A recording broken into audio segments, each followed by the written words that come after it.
Mark Reckless and finally Michael Ellis. You say you, Dennis McShane, tried to raise the issue, but I believe Dennis McShane said that the one issue he didn't want to raise was the prevalence and concentration of this offending behaviour within the Pakistani community in Rotherham. Why was that?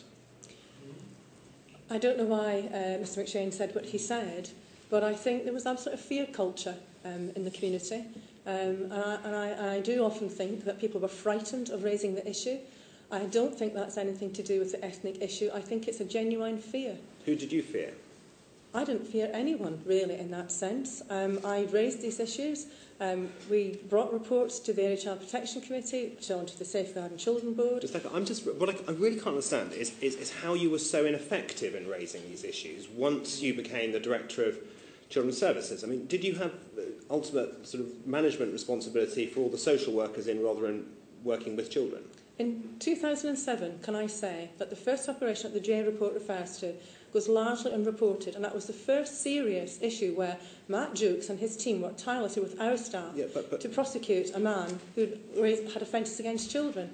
And then in 2008 it was Operation Central, and we went on from there. So we have raised issues, and there have been successful pieces of work since that time. But the people we spoke to from Risky Business earlier said that, although they'd been very hopeful, given you chaired Risky Business when you took over at Children's Services, they were sort of hoping things would change. But they say it wasn't just the police, even though you say the police changed. That's not what they say.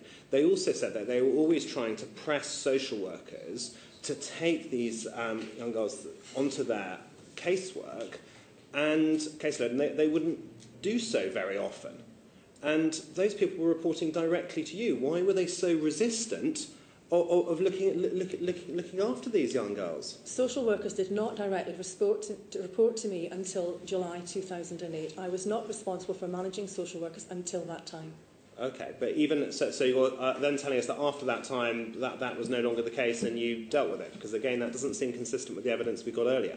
There were differences of opinion at the time about child sexual exploitation. But you were in charge of Children's Services. That's right, and you'll see improvements were made from about 2009 onwards. Okay, and you said that Sean Wright, he received an annual report from Risky Business, and you seem to be slightly dumping him in it because he had that annual report. But surely you should have got much more than an annual report from Risky Business. Shouldn't you, as the director, reporting to him, shouldn't you have been consistently raising these issues and demanding action rather than just relying on him reading a report from Risky Business once a year?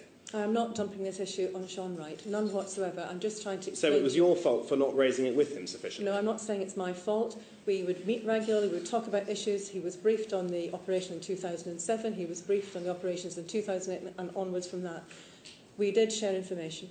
So you shared information, but whose fault was it that insufficient was done to deal with it? I think collectively we're all at fault for not doing it, but I think in hindsight... You said Mr Kimber always acted appropriately before. Are you now saying he's collectively responsible with you for these failures? Professor J asked me a question. She said, why... Sorry, Mr Staggett, would you answer the question that Mr Reckless has put, not by answering the question by referring to Professor J? Apologies. You are here, she is not. Can you answer Mr Reckless's question? Mr Kimber has always acted appropriately. He's been made aware of issues. He's given me my full support in tackling these issues. You will see this. We've had instances where we've developed practice. Now what we've got is a far different offer and rather regrettable than what those victims had. Throughout this period, we're told that people, when they came to Rotherham Council, they weren't believed. It was thought the problem was exaggerated. People didn't want to deal with what was going on largely in the Pakistani community. Social workers wouldn't take these girls onto their casework. And you, surely more than anyone else, was the point person who should have dealt with that and failed to do so. It takes a long time to change the culture of an organisation, sir. I can say that. Okay. Ms Dackett, are you still monitoring the political leanings of foster parents in Rotherham? I just say that regardless of political persuasion, people are entitled to become foster parents if they're fit in purpose practice to do so. And would you be able to work with the UKIP council should one be elected in Rotherham next May? I'm working already very closely with the opposition on this matter. All of them have come for CSE awareness raising as members, so yes, I'm working very closely with them already. Do you understand the degree of public anger there would be if you were to take any payoff or take any legal action against Rotherham Council, either now or after next May, in light of your own failings on this issue? The public are very angry now, and they're right to be so. With you?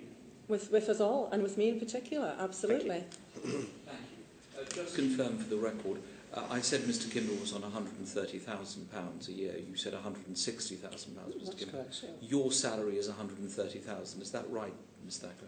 With pension contributions, yes, I get £115,000 a year. Thank you.